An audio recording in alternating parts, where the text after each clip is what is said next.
scrunchy kisses. Scrunchy kisses. Hello everybody, I'm Stacy with Stacy's Organizing and Decorating for Life. I'm here to help you organize your thoughts and decorate your perspectives. I also have a webpage called stacyforlife.com, and on this webpage there is a description of my services. I deal with primarily addiction, codependency, and grief, but not exclusively and limited to those things, because underneath those things lies a desire for healing and healthy relationships, as well as development of spiritual and soul consciousness. But not just that, because underneath all of that lies a desire to be comfortable in one's own skin, healing, or there's also, like I said, development. Maybe somebody's feeling stagnant in their life in one area or another and need to further develop themselves, or, as our topic states today, to be resilient. So if you or anyone you know needs help with those services, then please feel free to look me up once again at stacyforlife.com. So as I said, today our topic is going to be part 2 of Resilient. We looked at last week of how to deal with challenges with humility and acceptance. So today we're going to move on forward to resilience. And what does that look like? So stay tuned. First off, I want to thank you all so much. Those of you who reach out to me after you watch my videos and let me know how they helped you and what you took from those videos. I really sincerely appreciate it. So,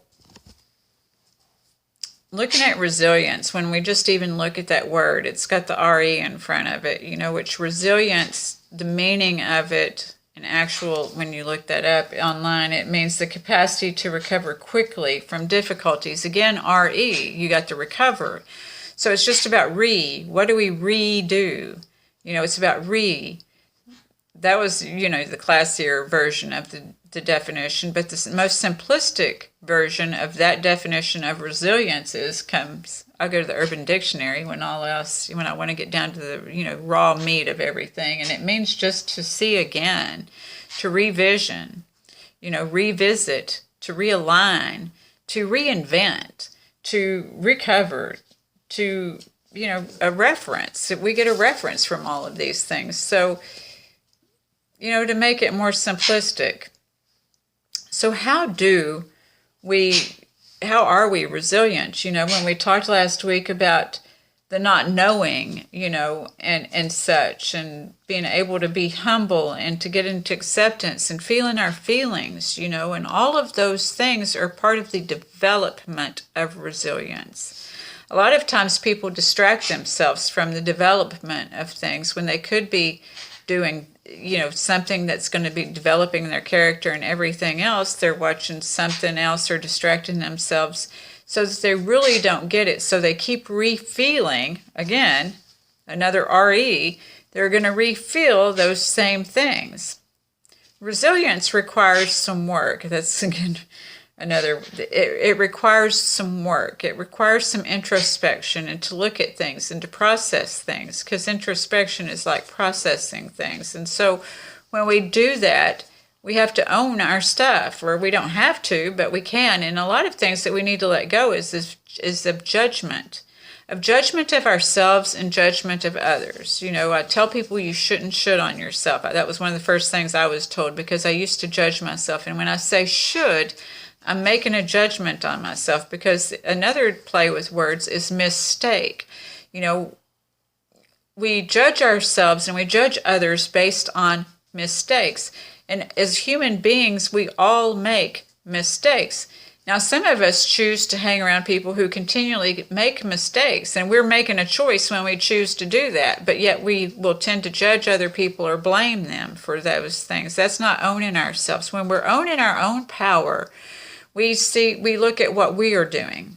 What is it that I'm doing? I'm choosing to revisit this all the time, and how I'm revisiting this. Is this something that's going to enhance my growth? So we all fall into these times, of not feeling good about ourselves or not feeling good about others. That's part of the humanness too. Now, how we deal with that is how we come out of that. And again, that's letting go of that judgment, to be able to feel our feelings, have that Texas hissy fit or whatever hissy fit you want to have, to be able to feel the feelings, to get through that. And when you get to the other side and you let those things out, because it's good to cry and let those things out. You know, we've talked about immunity in all of this too, because to be resilient, sometimes it can be dealing with our health. Sometimes it can be dealing with our jobs. And we're all dealing with a lot of this right now. Somebody, you know, is the health, the jobs, the economy, that we want the economy to be resilient. We're dealing with deaths. I know many people who are dealing with grief on different levels at different times, as we're coming upon the holidays, and the holidays are hard for people who they're fresh to grief and the newness of everything. And, you know, and we need to make the goal of being resilient. But sometimes people don't even have that word in their vocabulary. That's why we're spending so much energy on this word today. You know, and the things that we can do to let go, you know, so that we can gain resilience, and the things that we need to have that resilience. So when you let go of judgment, you can have gratitude, because we then look at what we do have, you know, in our favor.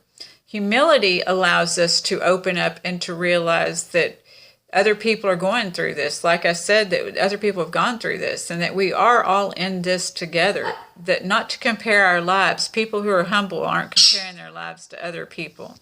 I understand, as a society, many of us are taught to compare our lives. When you look at commercials on TV, you are taught to compare your life with somebody else. This is part of a programming and a conditioning. So many people have been programmed and conditioned to compare their lives. And even so much in our parental homes is, you know, that we're like, oh, I don't want to be like, you know, it's part of that evolution. You can use comparison for evolution. It can pick you up or it can drag you down. Because as I say that, you know, and if you've talked to me for any period of time, you know that the polarities are working, and that's where the non-judgment comes, is when we can see both sides and the polarities in that, you know, that you can't have one without the other. So in recovery, we have a few sayings, you know, and I think that our next video is going to be on the difference of being codependent and humane, what the difference between those two are, because we are encouraged to be humane. Humane means you give what you have, you know, what you have. It doesn't mean that you go above and beyond. It means that if you have it, you give it, and you give it willingly. We're also taught kind of to be selfish in ways. Many people are taught to be selfish. I'm not saying everybody is, but some people are, because I've also experienced people who are very generous. And when I say that we're all in this together, that people are teaching us new things all the time. I've had instances where I've been sitting with people and they, you know, maybe had something, you know, something of value to somebody else.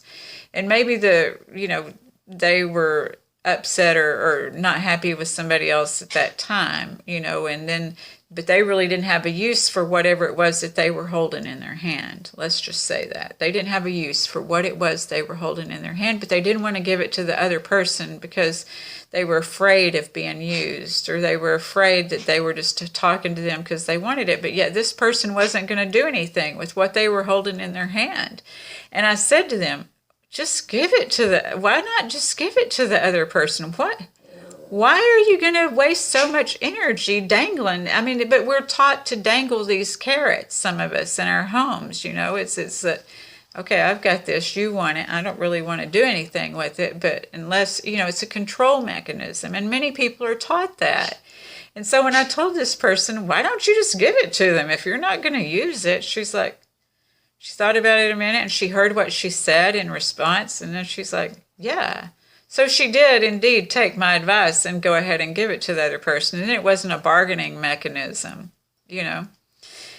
So that's, you know, oftentimes people are just taught those things, and they don't even realize that they're doing it until they talk to somebody and you know, are ready for their growth opportunity in that area. So the only reason I bring that up is to help you to realize that sometimes we do these things not even realizing what's happening there, you know, and that it was learned behavior, and that, you know, we learn to make different choices. If I didn't want this to begin with, then maybe I won't purchase it anyway and then have to worry about just giving it away later. We learn to think things through differently if we couldn't afford it, but if we could afford it, then why not? Because in recovery, what I was getting around to saying is we can only keep what we have by giving it away. And that's how many of us learn in recovery how to be unselfish, as I was talking about earlier, is that opens us up to the unselfishness. Because many of us, when we first start our adventure in recovery, when people are being nice to us, we wonder, why are they being nice to us? And that's our own low self-esteem. So as we're learning to be resilient, we are building our self-esteem when we learn not to fear and not to judge the things that we don't know about, to understand that we don't know everything. As I said last week, to breathe and pray and say, I don't know. When we learn to do that, then we start expanding ourselves. I talked to you a lot about expanding and contracting. Again, that's part of the polarities. You can't have one without the other. Once you've contracted, you learn that you want to expand. If you're too expansive, you're going to learn you need to bring it in a little bit. So that's why I say we can't have one without the other. And with everything, it's divine harmony, even though, I like this thing that is said in the Sauvage commercial with Johnny Depp, as he says, there's chaos and harmony, and the whole world turns blue, and it comes in a heartbeat, because many of the things that people are dealing with, now he doesn't go into this part, that was that part, but I relate to that because I understand that many of the things that people are dealing with, it comes on suddenly, and they don't know how to deal with it. That's why it's a process. There's no way you would know how to deal with it if you haven't dealt with it before. That's when you start the process of all the other things that I talked about. But to gain some gratitude, and remember gratitude for those times in the past that you've had a hard time, to know that you're going to develop resilience because there's been things you've overcome at another time in your life that you've passed through, and that you've gotten to the other side, because we're all in a development process all the time. When I go to bed tonight, I'm thankful, and the dark and the light hold their purpose in our lives. When I go to bed at night, I sometimes picture myself in the womb of the Mother Earth. Sometimes, it expands into the skin of the Virgin. Sometimes it expands into the luminousness of the moon and Luna. It's all that femininity, but we have the masculinity too. So that's what I'm saying is we learn to embody it all, even when we don't know, when it feels horrible, the grief. We don't know, but we learn to just hold on to it, to feel it, to embody it, to not judge it. We judge it at first, but we get to the side of non-judgment. Then we can start being resilient and just making a way and that's where the grace comes in. That's where, I was asked about the humility with grace. That's where grace comes in, is when we wear ourselves out with the judgment and everything else. Grace and gratitude, are what we face in the end. So if we can remember to have those things, we'll be resilient, overcome something, or maybe, with grief, some griefs you're not going to overcome. Some grief you're going to have periods of grief with it. I know for me and my grief, the thing that helped me was to remember today is this day, and to say the day every day. So if you're new to grief, saying that day every day. If you're new to losing a job and you're starting a new one every day, find something on the internet to inspire you and motivate you to go forward and be creative, because you can be creative in your quest to be resilient. It does require some creativity. I'm grateful that I can bring this to you, and I hope that it helps one person. When we talk about next week, the difference between codependency and being humane, also, an extension of what I said earlier about what we learn in recovery is that we can only keep what we have by giving it away. We have to remember that in codependency, it's giving and giving and giving without people asking, or sometimes people are talking about their problems, but they're not looking for a solution. That's codependent when you start solving people's problems and they aren't looking for a solution. You are not their solution. They have to find their own solutions. Being humane is sitting with them and having empathy and making suggestions for them to be able to be empowered themselves to find their solutions. So that's where we're going to start next week. So I hope that this video in particular has been helpful for you, and that you understand that we are all resilient. To look back at those things that you've overcome in the past, and when you think you can't again, to know that you can, and to understand that some of our programming and some of that, is just that these are things that people say to us. They say, I don't think I could pass through, I could deal with this. I don't think I could deal with that, or no one's supposed to go through this. But if you're going through it, then I guess someone is, and you're probably not the first person who's gone through it. So remember that you can rely on those people who've gone through it before. If you're feeling at the end of your rope, that there is somebody who wants to help you if you want it. If you want to do something about your problem. Okay? Because that's how you will become empowered. No one else can empower you. You have to become empowered, but somebody wants to help you, to get, to be there with you, to watch you, to share their experience when you're ready. Okay?